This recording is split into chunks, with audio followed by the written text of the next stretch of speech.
Hello, everyone, and welcome to the How They Did It to Millions of Followers on TikTok Creator Workshop.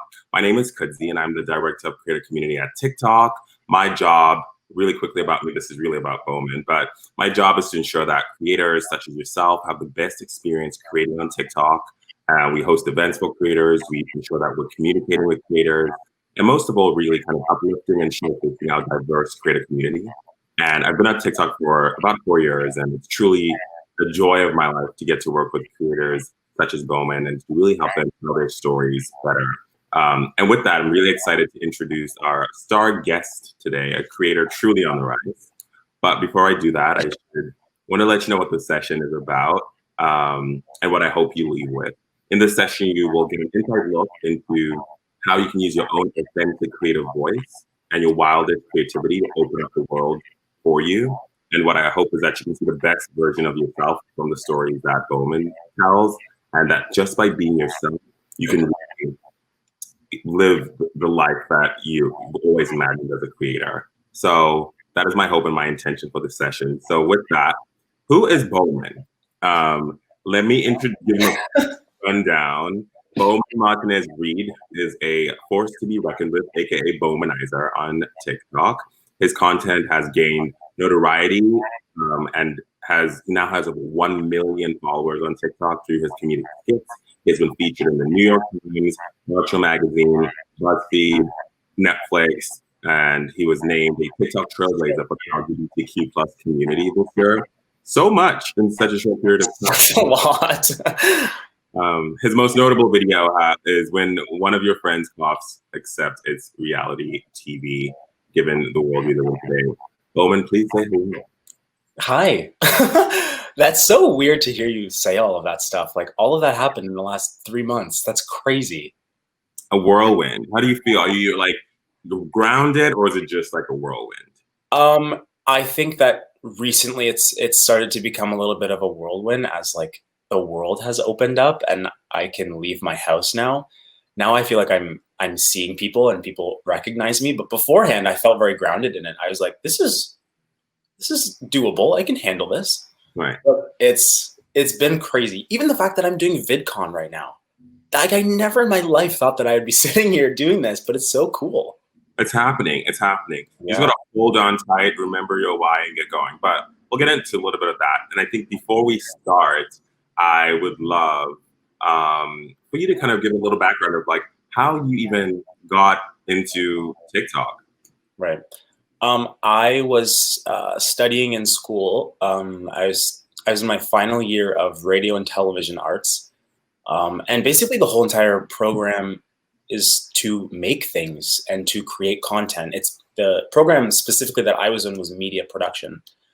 But I just didn't really feel like I was making anything. I didn't feel like I was doing the things that I wanted to do in university.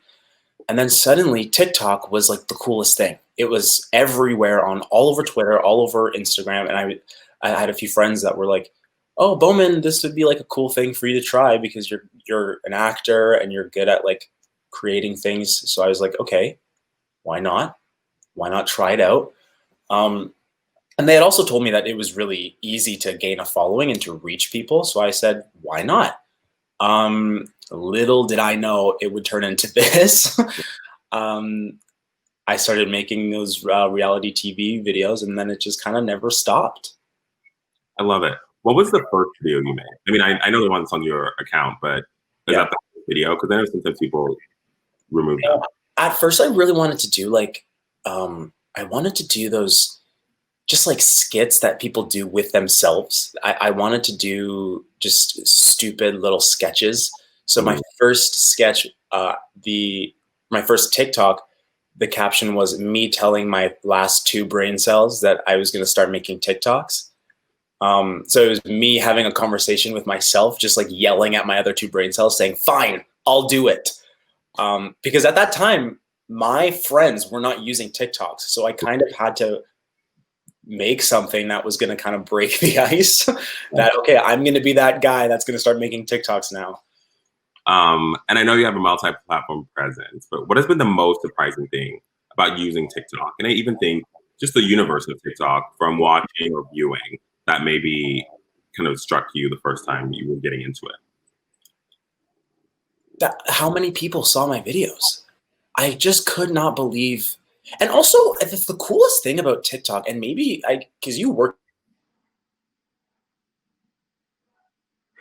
Oh my God, my Wi-Fi just said, sorry, goodbye. I was like, thank you all. We had a good time. Done here, but good. It's all good. I try to keep the show going. I just realized in this moment, I'm not a stand-up comedian. I had no jokes ready. Oh, good. Yeah, it's good to have like one good joke just on hand at any moment. I should have prepped some jokes. But we were talking about what was most surprising, and you said the number of people that were watching your videos. The most surprising thing was I was saying that anybody can see them. I remember one of my videos kind of went a little viral, and somebody commented on it, and it was this YouTuber that I had always looked up to and went, whoa, you're like from my childhood. Oh my God. And then another TikToker that I loved commented on another one, and I was like, how? How are all these people seeing my videos? Right. That was like the most surprising thing, was like the reach that it has. Yeah, and that's the true magic of TikTok, and we can get into that a little bit, but it's always matching videos. Yeah. To things that people love. Which is really cool. Yeah. No, I totally agree. I saw JoJo, the artist who I love, like reposted on Twitter, and I was like, oh my God, I love her. That's the other thing. It's just it's been like so cool to like relate to people, and because I've just learned that just because these are people that I look up to, like JoJo, that doesn't mean that they're not going through the exact same things that I go through every day, that I'm just like sitting at home making videos about. That's like been the coolest thing, is just, again, reaching so many people that relate to me, you know? Yeah. I'm really just so happy for your success, and I know you'll continue because you work really hard. I remember the first time we spoke, and I was like, I think you have something magical. Can you take us back to the first viral video, or the first time you were really viral? The reason I ask is people always search for virality on TikTok. Yeah. Can you tell us about the video and what you think it went viral? Okay, the first video that went viral from me was me and my friends. Do you know those laptop videos? Like, were you saying the stuff? And yes. Yeah. It was a laptop video. It was me and my friend found this video on Twitter of this married couple, and they were on a honeymoon. They were on a honeymoon. They were like on an anniversary trip because they were older, and we imitated what they were saying.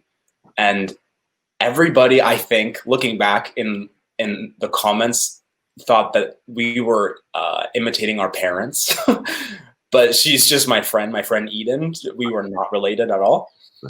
That went viral. I remember at the time, it probably got like, 100,000 views. And for me, that was like, whoa. Right. I could not believe it. I thought fame was calling. I thought my life was about to change, which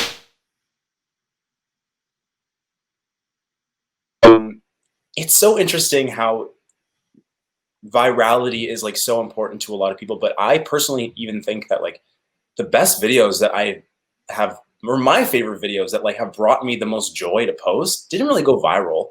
Right. The virality is more just kind of like a soundbite or like clickbaity type of thing about it. Right. And I think we'll get into that with tips. I think it's about the long game. It's really about consistency over time. Exactly. Some will hit, some will do okay. Yeah. Some, maybe people do one or two, but over time, it's a live and learn process for sure. And then, what do you think drew people to that video? Like, at least those, like, your viral videos. What do you think about them? Given that this is more of a workshop, I think the audience angle is important because creators are creating and people are watching, but you want to be giving something an audience likes, Yeah. Like all of my viral videos, or just those first ones? The first ones, like in the beginning of the journey. What drew people to those? I think that people. So the thing about TikTok, I think, is people want to be along for the ride. I think that we've seen, like, people have seen like what can happen with all these other social media platforms that you can get famous on. And I think when people find something that interests them, they want to be along for the ride and they want to follow and see the next thing. So when something do happens, it's like it spreads quickly because people want to see it. People want to see what's going to happen next. I think my first few viral videos, I think people were drawn to them because of kind of my personality and the confidence that I kind of had in those few videos. The video after my first viral video, or the next viral video that I posted, I wasn't even going to post, but it was just me in my kitchen saying, nobody's doing what I'm doing. Right. And the blue t-shirt and the jeans. Yes. That video, I actually reposted that one like early February. Yeah, I remember you did post it. It was so fun because I remember that. My mind thinks like that. I would never say it like the way you said it, but I'm just like I'm doing what I'm doing. Yeah. No, that's the thing is that like I had fun because I was just showing everybody how I think and the way I think. I am so dramatic about everything.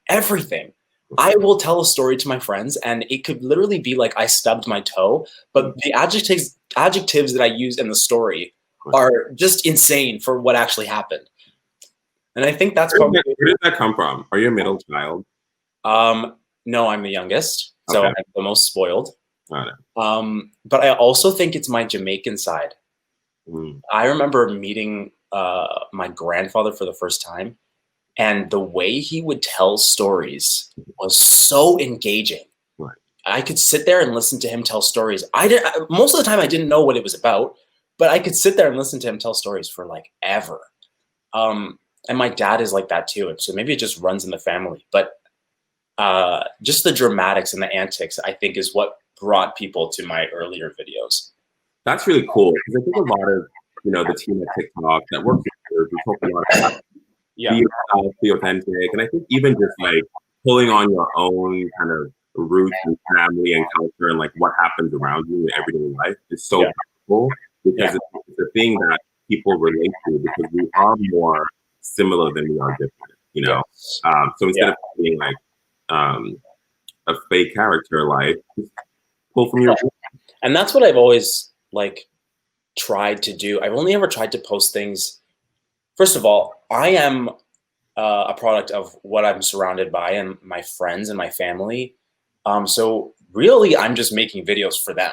Like that's it. And I try to make videos that they will laugh at, because like that's who I am. Because if my friends laugh at me, then I want the world to be able to see what my friends think is funny about me or what my friends like about me. So I try to just stay as me as possible. That is a tip for those watching. You better write that down. Stay as me as possible. Stay as me as possible. That's I mean, it's so true. Yeah. So, okay. So early Bowman posted a video. You guys are doing it like I'm doing it, wearing these outfits. Yeah. What does that feel like? Not so much like, famous clothing, I guess it's name, but more so the creative mindset. Are you now like, oh my God, I need to top my last video every time? Or are you just like, I'm just gonna do whatever? So that's interesting. Okay. There's two sides of this. Yes, there was this feeling of like, okay, now I need to top all my other videos. Right. But there was, but that didn't really come until later. Like when quarantine happened, and I'm sure we'll get to that, that's when that started happening because my videos just got bigger and bigger. But at the beginning, the biggest change that came from all of this like viralness or virality was just a reprioritizing my priorities. Being young downtown in university, there's just a lot of tomfoolery that I can get into, and I can just go to the mall and spend money and like just kind of fool around. But when I started making these videos, suddenly I was like, wait, this is fun. I'm having fun doing this. It was like the most important thing in my day was to just be funny online suddenly. I love it. It meant so much to me. I'm taking notes. Okay. Okay. Because I want to read. I write this down. I didn't even know all of this stuff about me. It's like therapy. Be as me as possible as one to Okay. just have fun. Okay. Yeah. We're gonna do a recap. This is a workshop. Okay. So let's say we'll get to kind of what I call, these are now productions at this point. But you know, if you were to take a little bit from your early success and what you know now, because I really want people to have tangible takeaways, what would you say, what are the elements to you of a successful video? And then I'll share some TikTok tips to debunk some myths over there. But to you, like, perfect TikTok video, perfect just meaning like something people would enjoy watching. Okay. Relatable. I think that people, if it's relatable, people will enjoy it. And people want to be like, oh, I've done that. Oh, that's happened to me. I think that's a nice video to watch. Something positive. Sometimes it's so easy on TikTok to just like take the negative route and just like make a mean video about someone or something or be angry. I've always just been like, I'm just gonna keep it light and happy and positive and make it more about like my struggle rather than like somebody else's struggle. Right. And then as for just like technically a perfect video for me, a perfect Bowmanizer video would tell a story from beginning to end and wrap it all together in a nice little package and hand it to you.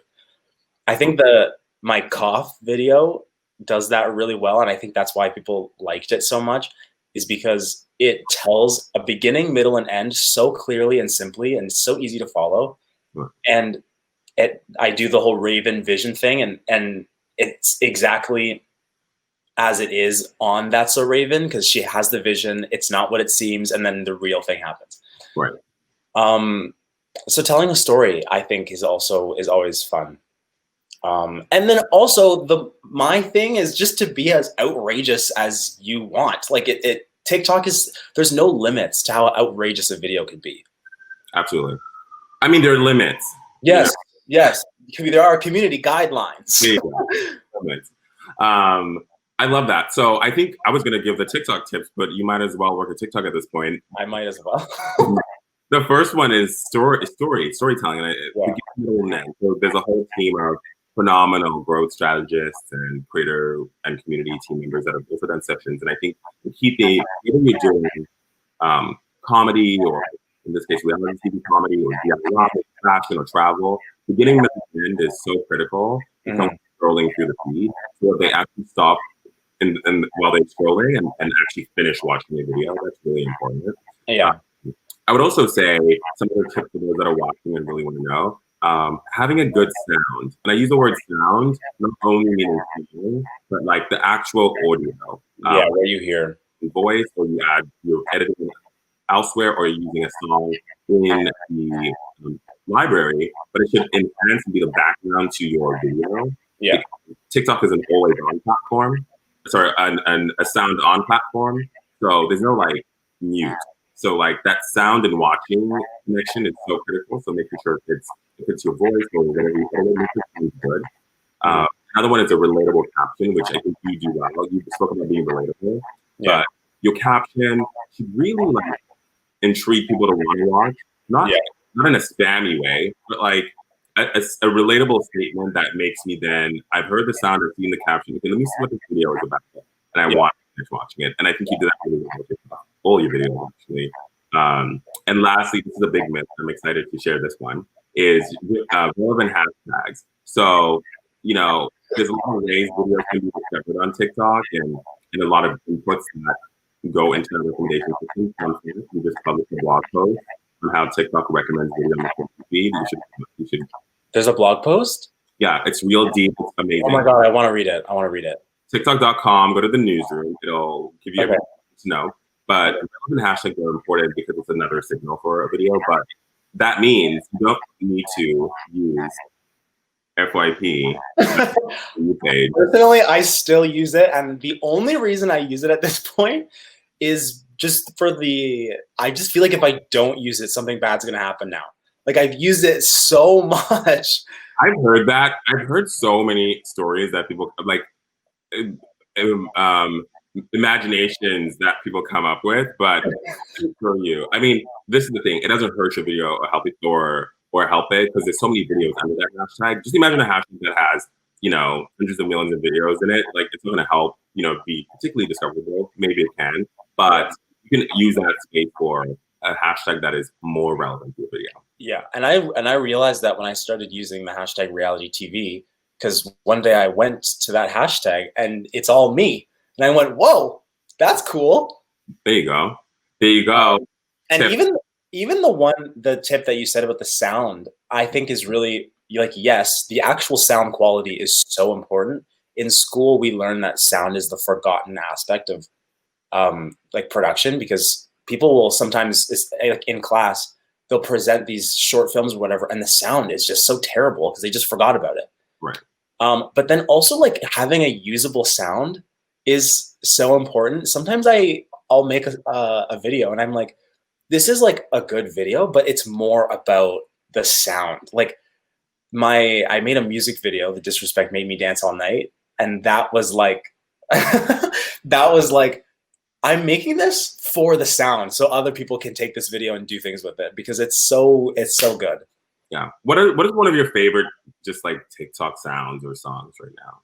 What's like in your head? Oh my God. They all are so catchy. Right.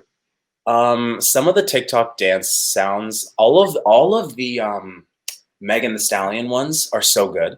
They're so good. They're so good. So good. I show from video. One of my favorite sounds, I should probably do a video on this, is Michaela Did's Girl Don't Do It. Don't do it, girl. Oh, I did it. You know that sound? I don't know that sound. The best sound. Maybe if I heard it, I'd be like, oh. Yeah. You'd probably be like, I was listening to the charts. The charts. Who listens to the charts? I was listening to Spotify the other day, and I was like, all of these songs are so cool. They have like roots in TikTok. Yeah. Cool. Well, let's do content strategy. So we spoke a little bit about the beginnings of your time on TikTok, some early videos, and tips that you started to see. But I think as a creator, the how they did it, getting to 1 million followers requires like work. You're not just, maybe I'll post, maybe I won't. So can you tell me what's a day in Bowman's life like as a creator? Morning to night. Morning to night. Okay. If I'm making a video, a day in my life would start.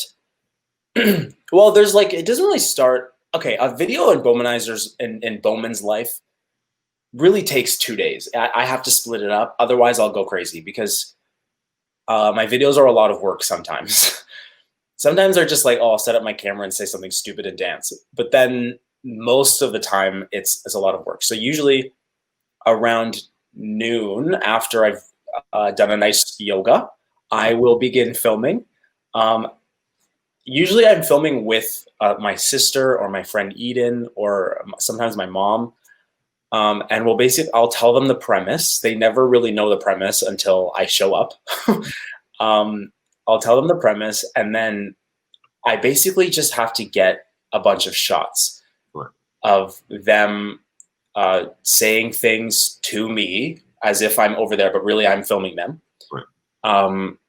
So I'll just like tell them to repeat after me. I never really write a script because I find that scripts kind of stress people out. So I just kind of do it on the spot.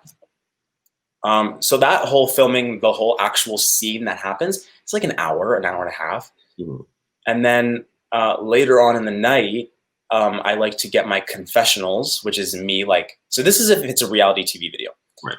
I like to get my confessionals. So like me sitting in the chair in front of the fire, talking about like what actually happened.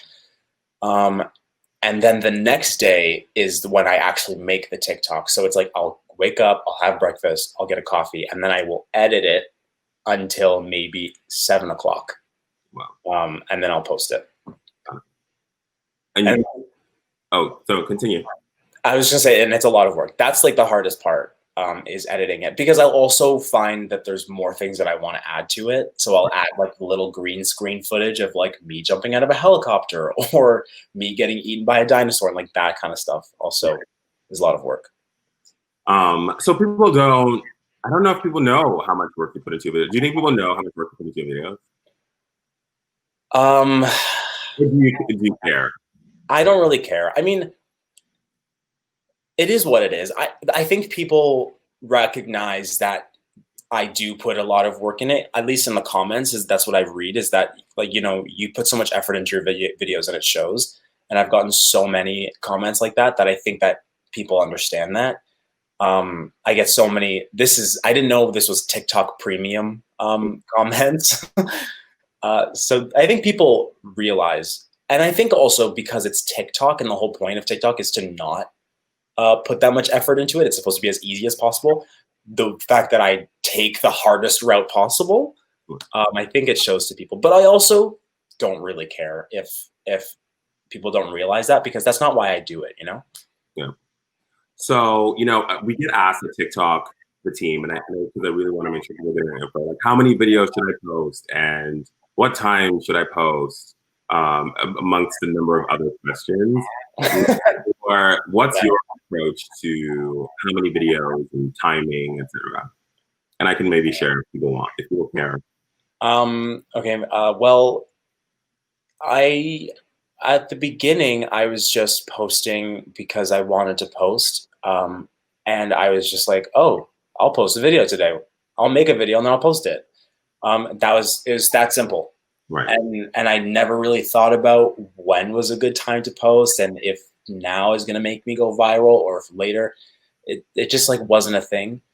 And to be honest, that was the most fun I've had making TikToks, because it just didn't matter. Then I kind of got into the whole like, whoa, wait, I'm growing.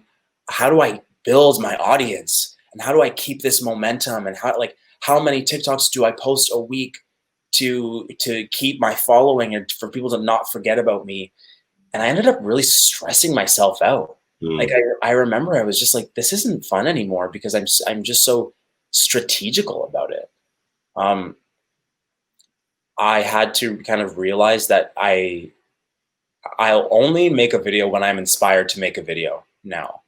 And I'm lucky enough that that's been about like once a week for me, or maybe twice a week, more or less once a week. Actually, I looked back, I think yesterday, and it was every 3 or 4 days I was posting a video. And I was like, oh, okay, good for me. Right.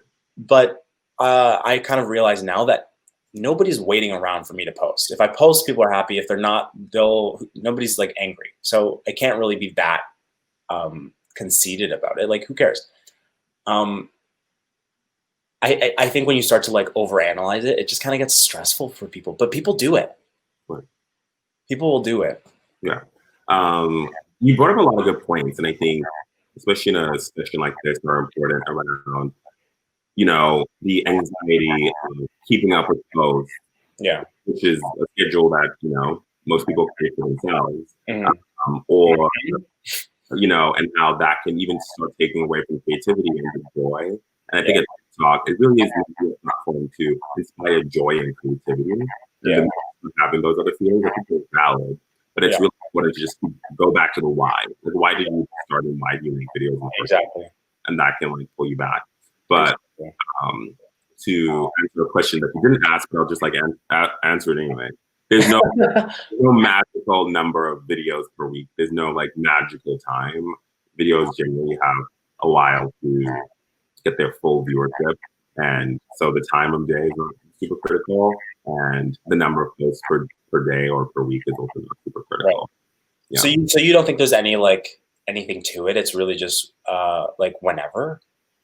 I say this to a lot of people. I say more is more, only if more is good. Meaning, like, post stuff you like, but don't do it to the detriment of your own mental health and like being stressed out. Because then you don't win, and then the audience doesn't win. So no one wins in the end here.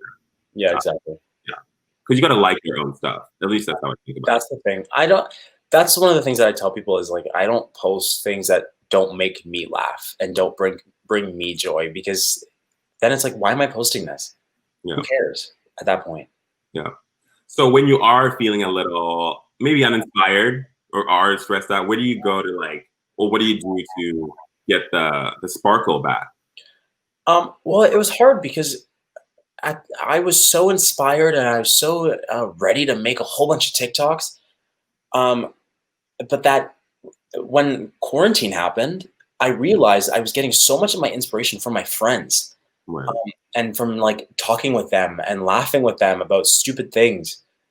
So when quarantine happened, suddenly my muse kind of was silent, and I was like, what do I do? How do I make these videos while also like feeling happy and inspired to do it? Like it, um, so it became very hard. But then I kind of remembered I can just FaceTime them and talk to them. So my biggest thing is when I'm uninspired, I'll talk to my friends and laugh and feel good, try to feel good again, and then usually some ideas will come. But I also kind of get inspired to make TikToks through scrolling through TikTok. Yes. Like I find that there's so much inspiration just to see like what people will make. TikTok is such a blank canvas. It's just a video making app. But the things that people will make on this app, I'm sure you work there, you'll probably agree with me. They're so interesting. So interesting. I always tell the story. Sometimes, well, back when we could be in the office, Yeah. you know, we all watch a lot of videos because it's our job, but also we love the platform. Yeah. Scrolling through, great job where you get to be on your phone a lot of the day.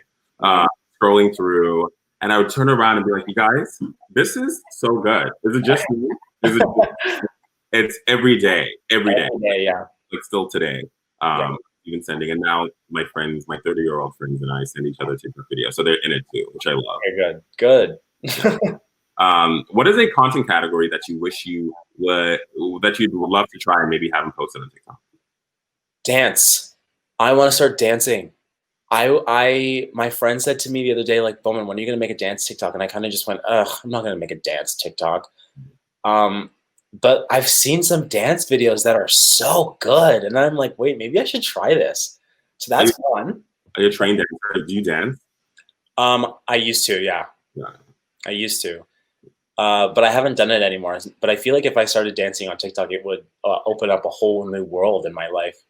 I also love the cooking videos on TikTok. I am no cook by any means, but if I could cook, that's the category that I would populate. I feel like I've seen so many people do cooking videos in such interesting ways.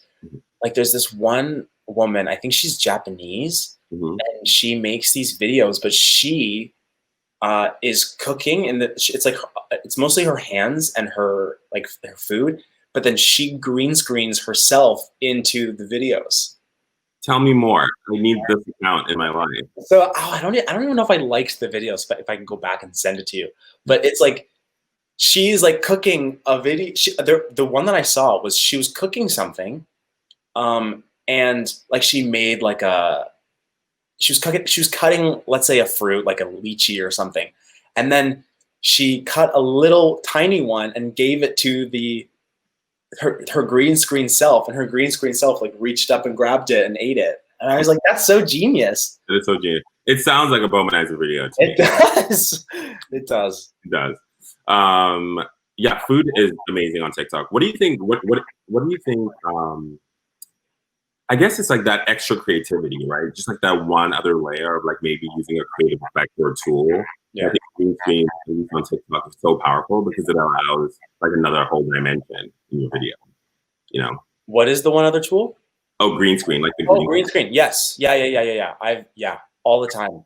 Because I feel like, especially when I started making the reality TV videos, and so many other people started making reality TV videos, and I was like, wait, what is going on here? That was my one tool that was like, okay, I mean, this is going to set me aside from other people, and just like putting a little green screen me in this video, it's going to like elevate it to another dimension. Dimension, if you will. If you will. So, yeah. And then I know we have, I'm just looking at the clock, we have 7 minutes left. So I think we'd love to chat like advice, you know. So it's called 0 to million followers, how they did it. So how did he do it? I think you want to ask that question. And if you could lay it out, what are your main tips for creators in general, wanting to grow an audience and a community? Okay, main tips would be to first of all, my first tip is to as we've talked about already, only post videos that you enjoy and that make you laugh, because I find that the more I just love a video that I made or that are of me and my friends, the less I care about how well it does, because it's more just like I can't not post this. So I just enjoy posting it for everybody else to see it. I don't really care about numbers. So that's the first one. Is to just TikTok is supposed to be fun. As you said before, be relatable, because people, again, they want to be like, well, I understand this joke.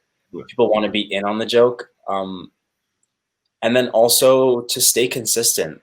I just be consistently yourself, whatever that is. If you're posting cooking videos, or if you're posting reality TV videos, or if you're posting dance videos, as long as you stay consistent with what you're posting, people will want to come back for more and more and more. Because I even find that with creators that I enjoy, is that the ones that are just like nonstop scrolling, that they understand what they're good at and what people like, those are the best ones. Right. Consistency is key here. You want to get to the millions, you just got to keep going. It's so important. But take care of yourself first.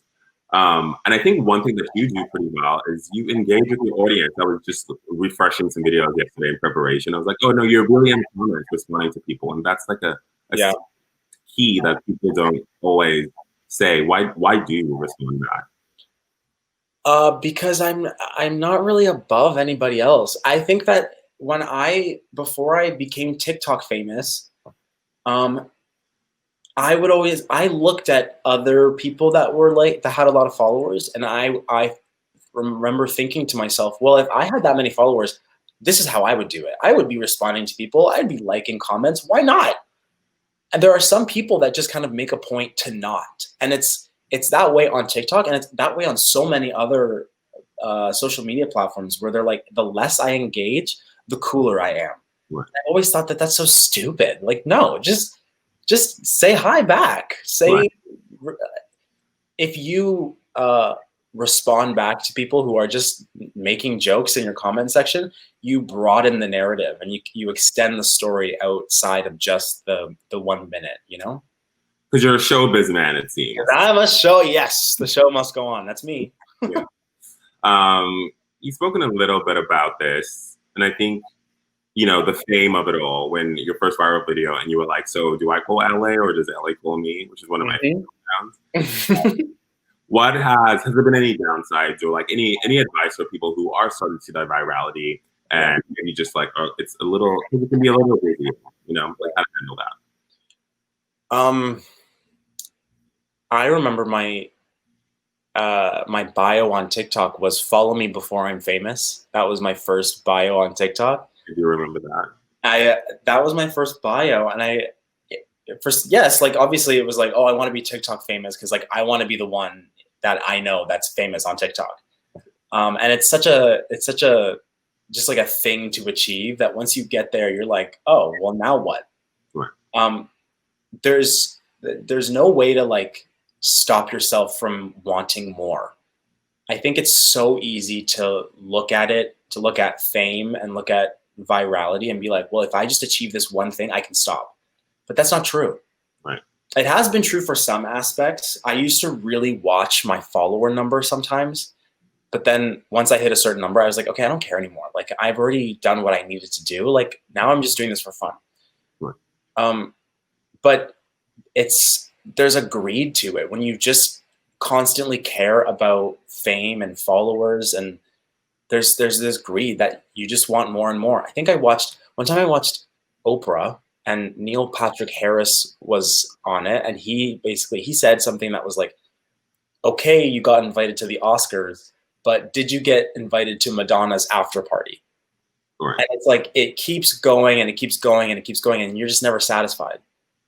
I love some Oprah. So you bring Oprah into here is like taking it to a new dimension again. Exactly. That was my childhood, was watching Oprah. Great. When were you watching Oprah? Pardon?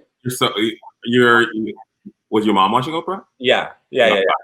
My mom was watching Oprah when I was a kid. I remember like Oprah's last show. because I used to watch it like in my mom's room with her. Like it was our moment together. Yeah, it was great. And the beautiful pink dress and she's saying goodbye. Great episode. Great. Lastly, I think you gave some great advice. So for those noting, be as me as possible, Bowman said, i.e. be yourself.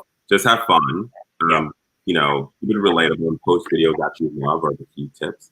Looking back on one question that I didn't ask, I should have asked earlier, was how do we get the name Bowmanizer?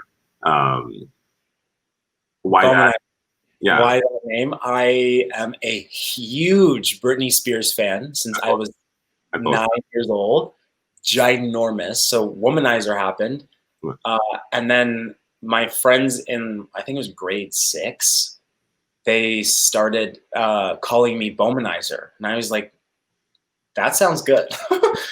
All throughout high school and like in middle school, we could get sweaters that said like our school name on it, and I would always get Bowmanizer on the sleeve or on the back.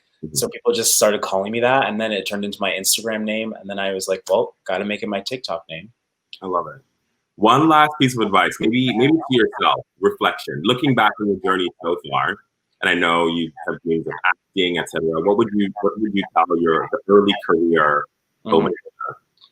I would say to myself, and I think this is obviously good for anybody, and it's that there's not one path for everybody. There is not one single possibility for everybody. So much can happen. Anything can happen. I wanted to be an actor, and everybody was telling me, oh, well, you know, you got to submit to agencies, you got to sign up on this website and this website, and you got to get your package together. Little did I know posting TikToks was the only thing I needed to do to get representation and change my life. So just be confident in where you are and where you're going. That's an inspiring note to end on. Thank you. Be confident who you are and where you are going. Thank you. It's so inspiring. Oh my God, I should write a book. You should write a book. You're the next Oprah. Bopra.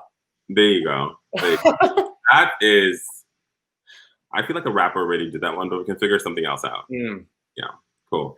Well, I think this session was 15 minutes. So it was 45 minutes. I'm so happy that you were able to join. I love this. Thank you so much for this. This was so cool. Cool. And thank you for all your tips, and for everyone watching. Make sure you follow Bowmanizer on TikTok. Yes, sir. Bye. See you later.